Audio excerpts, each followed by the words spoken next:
or should I put it this way? Many have said many reasons why they don't want the people who went to see him. Okay?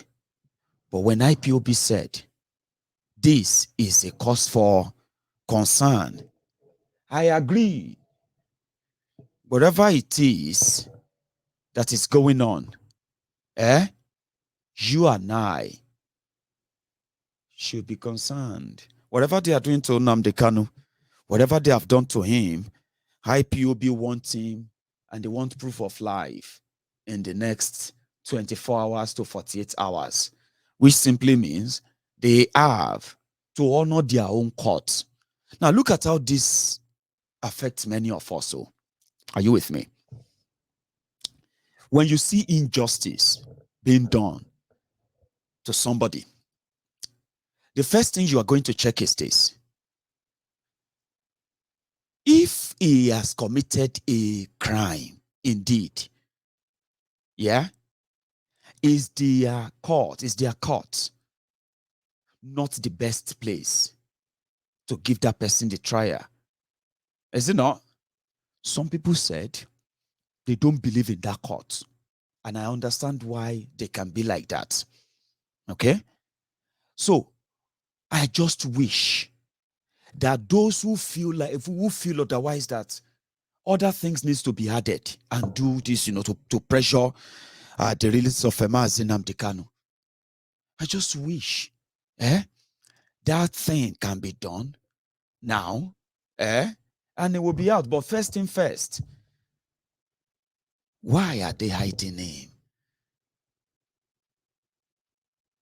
Why? And there's also one observation I actually observed, and that is Nnamdi Kanu that I know. All these things that they are doing to him, like disobeying the court order, refusing people from seeing him and all of that, Nnamdi Kanu would have given us some tiny bit of, some level of resistance in that courtroom. Are you with me? So when IPOB, this is not the first time they are raising the alarm, and within a day or two, the DSS will have to show the proof of life that Nnamdi Kanu is fine. I don't know if any of you have noticed.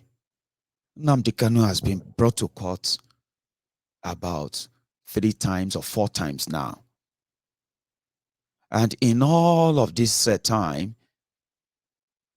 Nnamdi Kanu is always kind of calm and be a little bit just chatty with his lawyers, listening, exchange a pleasantry and all of that. And with all of these things they have told us they have done to him, they took his glasses, they took his prayer, his Torah, they put it, his prayer book and everything. They denied him changing his clothes. And Nnamdi Kanu walked to that court. And they just sit there, answer their questions and all of that. And they just adjourn it again to the next one. See, I am not an expert. It is just an observation. The Nnamdi Kanu that I know won't be this quiet this long. Whatever they are doing to him there, the people who are visiting him should raise the proper alarm of what is going on in there. And listen, I may just be crying wolf where there is none. But I observe this, and I bet I probably won't be the only person. So talking about his health, they said he's fine. He's fine. And when we see him, it looks all right. Not the kind of all right that everybody would like to see him in. Of course. But he's not limping. He's not having any bruises. He's not having any kind of injury. But this is my concern. So we want to see that Mazi Nnamdi Kanu is alive, and this kind of injustice is not going to deter people from demanding for what they believe is just and right. And that is, Nigeria is not working. If we want Nigeria to, if those who claim to love Nigeria, yeah, number one, you should admit that you cannot be using the same cure for the same sickness. And then since the sickness persists and you continue to use the same treatment and then hoping that one day the treatment will work, it doesn't work that way. Running a country doesn't work that way. And if you look at it very well, as much as some of you have, Nigeria has happened to many of us. Nigeria has destroyed the psyche of many of us. Nigeria has ruined the humanity in many of us. Empathy, sympathy are now luxury. Things that if you ever see anybody who show it to you, even you would likely be shocked and say, wow, so people like you today, you still have people like you in this world. You know what I mean? So that is what Nigeria did to you. And that also took away our critical thinking faculty, critical reasoning. If you look at this very well, if anyone commits a crime, if they say you commit a crime, that crime and the charges will be tabled. And then you will allow the law to take its course because it's your country, it's your own law.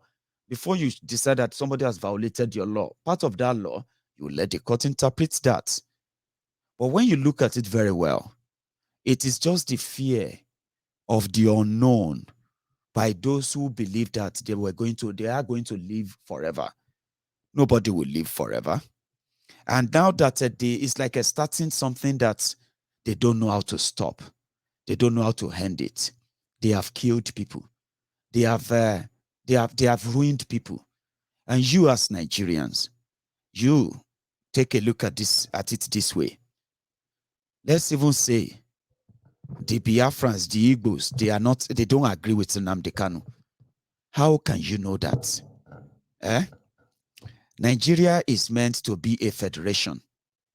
Normally, Nnamdi Kanu and the Biafrans, their problem and their issue and everything shouldn't even have been a major concern for the rest of us, except if it's violent. Why did I say that? In 1957, the first time that the three regions agreed to come together, I understand that there are so many other things into these three regions because it's coming to light now that people are beginning to ask. You keep modeling up and say three regions. I'll come back to that. Well, in 1957, there was arrangement that would have allowed us, all the ethnic nationalities in Nigeria, who shared their close proximity to one another, who shared languages and shared other things in common, could relate together economically and otherwise, to develop themselves in order to micromanage, you know what I mean? To micromanage the administration of this region by ourselves without any external interference, right? So if that was in place, yeah, today, you and I, we would not be arguing, what does Nnamdi Kanu want? What does the Biafra want? Because it is an hypocrite that will be asking that question. The question should have been, what does Nigerians want? Do you actually really want a country? Or you just want to live in a slave camp and wait it out until it's your turn to be the head of the slave camp? The inequality has done so much damages that we can't even sit together and discuss our differences. The marginalization, which we all know, those who orchestrated that, the marginalization that has brought so much poverty, and poverty brings one thing, crime, and crime brings one thing, nothing else other than destruction. Now, Nigeria is imbalanced, and we are so afraid to discuss it, to the point that we are beginning to feel like we are either doomed or we probably have to jump the ship. Nigeria is put together in a way that no single part of Nigeria agreed to be the Nigeria you are seeing today. No wonder it doesn't work. It will never work. For something to work, the Bible says, can two work together except they agree? Of course not. Two people can never work together except they agree. And there's also a saying, there are three people, they cannot stand in twos. So what do you do when you have to come together and say, well, we know we are not so much compatible, but with our differences, if we talk them out, probably we can figure out those who wants to stay and why. And you as a young person, you were born into this. You see Nnamdi Kanu that you probably considered as too aggressive, and too blunt, and all of those names they have told you to call him, and the rest of those ones you are calling him in your head. The first thing you should tell yourself is this: if he has committed a crime, why is the same government that control your courts, your judiciary, are so afraid to try him? It's like somebody you are looking for. You already have all the details on him. Now you have him in custody. You have the judges assigned to the case. The judges are ready to do their job. But you continue to give excuses by getting the case postponed. That should tell you something. Your government has him. They have him. But they can't try him because they have nothing on him. Right? So how would you know if Nnamdi Kanu is wrong? Because you see what pushed Nnamdi Kanu to demand for Biafra. Even if he is killed, there are already 1 million Nnamdi Kanu who are also going to attempt it. They're going to try it. If you kill them, they're going to be another 1 million in their replacement. So why not just ask them, do you really want to be part of Nigeria or not? Yeah? Because it has become so counterproductive. They did it with Ojukwu. It led to war. They did it with the Masop, you remember? They jailed and killed many. Justice was never done. That means it was like kicking the can down the road. They are doing it with IPOB today. So what does that tell you? Using the same way, the same thing, to try to crush a rebellion that is caused by the imbalance and unjust system. And that's what I said. If we are all paying attention, genuinely, no matter, if you ignore all they have been telling you, everything they've told you, right? If we all want to be genuine, right, we will be demanding for the same thing that the Biafrans are asking for. Nigeria is not balanced. There is nobody that is going to perform any magic. Nigeria is like an enterprise, okay? It's like a business center. So when you see people fight to take control of Nigeria, it's like this. It's like the shareholders fighting to take control of the company. And when you take control of a company, you can do whatever you like with it. For the kind of managers that are presenting themselves to be in charge of your life, that is what it is when you give them sovereignty to decide for you, right? The only problem there is that those who are championing to be in charge of that company, they are bankrupters, they are criminals who only came to steal, to destroy, and to kill. Now, you are their victims in every time you give them that sovereignty. That is why it's only them who can tell you what is a crime and what is not a crime. Look at Nigeria of today. For over 6 years, we saw how they were hunting down innocent people called the IPOB members. Right before our eyes, we saw how they were being hunted down and being killed. Many of them disappearing simply because they are demanding for what? For a referendum. Yeah? And 6 years down the road, there was never an incident, not single one. that they will say IPOB fought, or IPOB clashed, or IPOB kidnapped, or IPOB killed. Nothing of such in the news. The only thing you read in the news all the time, police clash with IPOB. They killed 3. Police clash with IPOB protesters. They killed 5. People who are doing a remembrance of the lost hero. They are doing remembrance of their lost hero. In a school in Abia, they have killed almost 80 of them, including children. There was never a time, even upon all of that, there was never a time that they would say IPOB attack police station, IPOB attack policeman, IPOB they are forcing people to do things. There was never a time. Despite all that provocation, there was never a time. So an imbalanced country that they believe that if the blood can flow, we will be right. If the blood can flow, the people will be scared. If the people are scared, then we will win. And that's what you give to them. So that is why somebody like myself feel like I'm not saying that they cannot exercise what they call their judicial whatever. But when you give them that power, and you give them the power to say, this is what is right, this is what is wrong, you give them everything that only if you know. That is why today they can tell you that campaign for referendum for self-determination is a treason. And you will agree with them.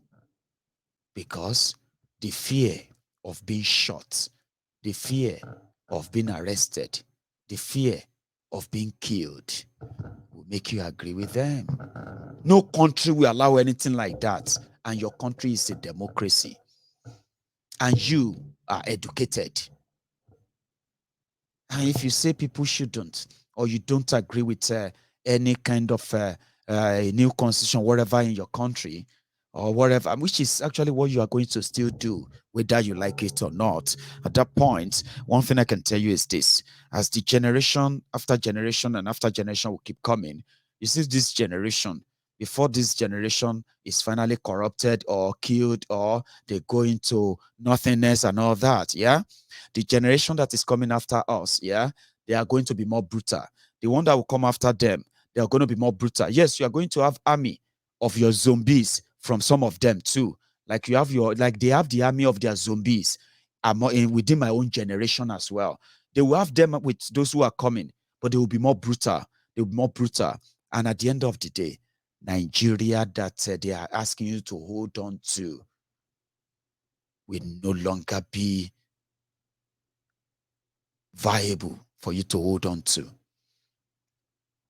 So they said the Fulani terrorists, they said they are bandits. They are bandits.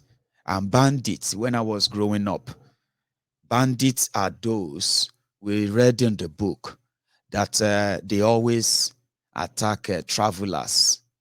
They will steal from them. And that is it. Bandits.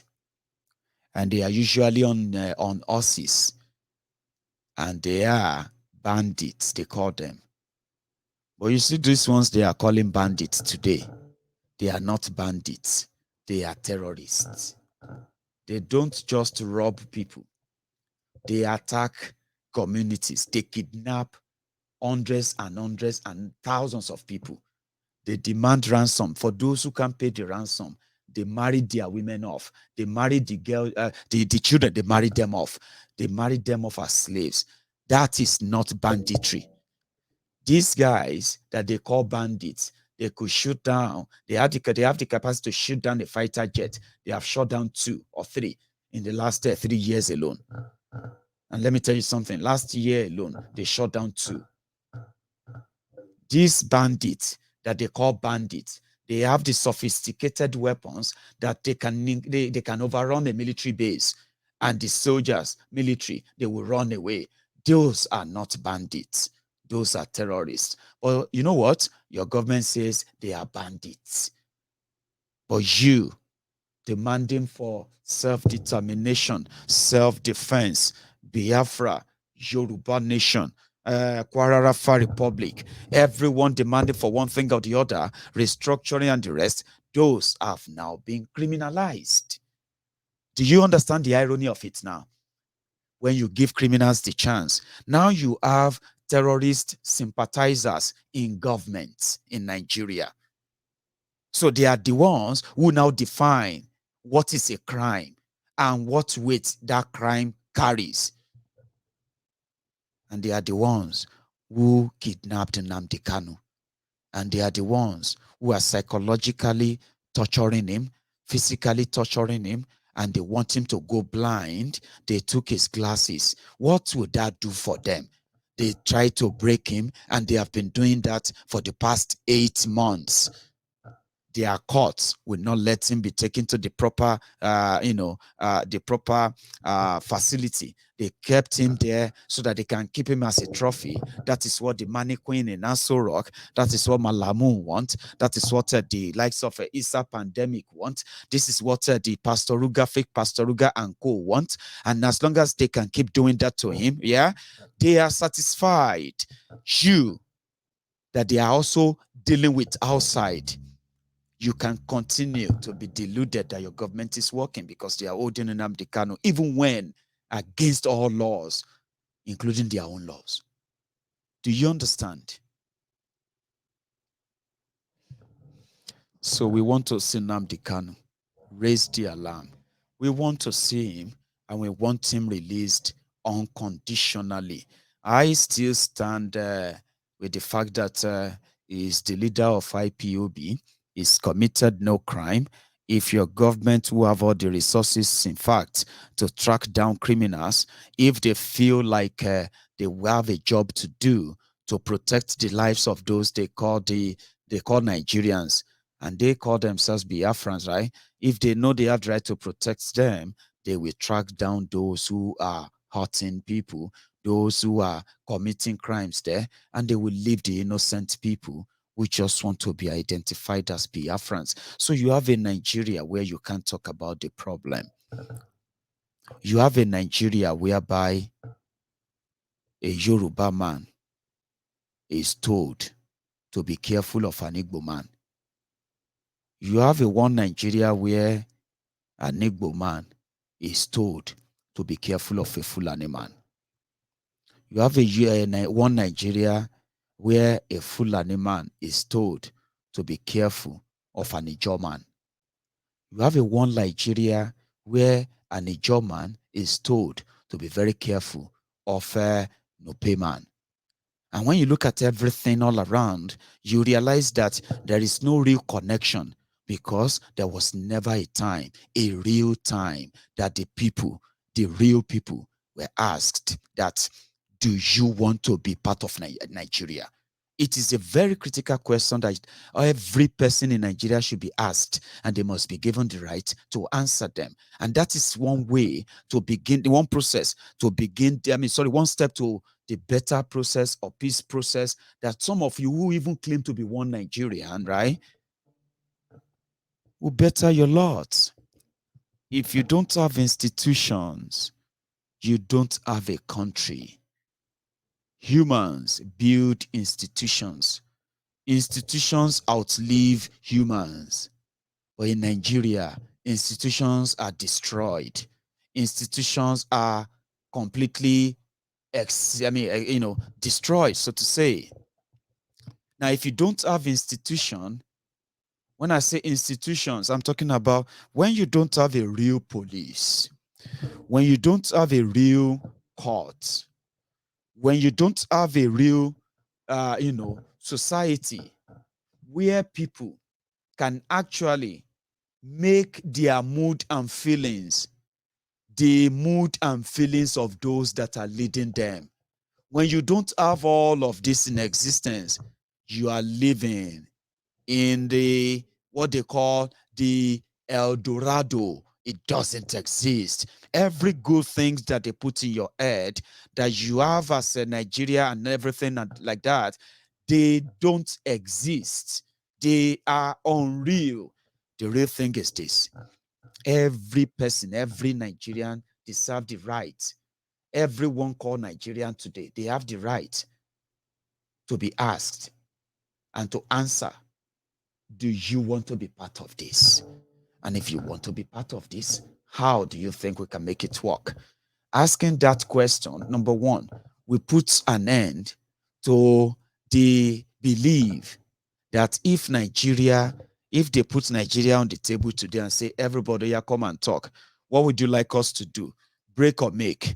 If majority says they want to stay, and they set a new accord, a new arrangement that they can relate with, starting with your constitution. You see, all these things are possible.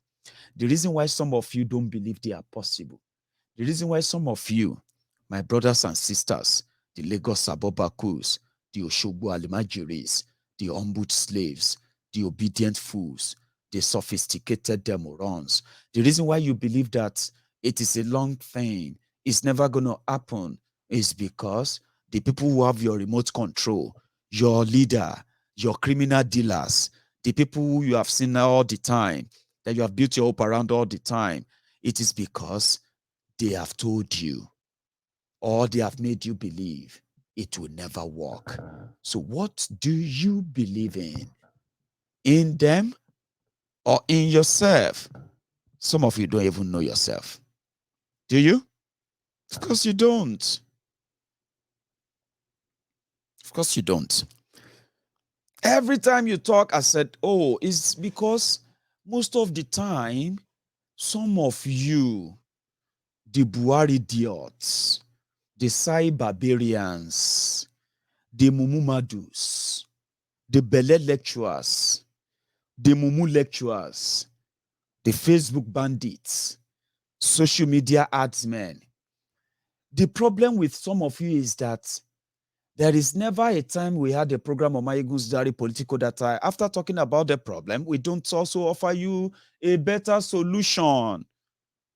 But because Ọlọ́run ní jẹ́ àríru yín, náà dẹ̀ ní jẹ́ kí èèyàn tẹ̀ ríru yín náà anyway lọ́mọ. Because the capacity, the thinking capacity, or the thinking faculty, the processing faculty of many of you is so poor. No apologies, by the way. No apology, okay? Your thinking faculty is so poor. Your criminal politicians have to think for you. They have to tell you what is right and what is wrong. They have to remind you how grateful you must be that you even have them as your leaders.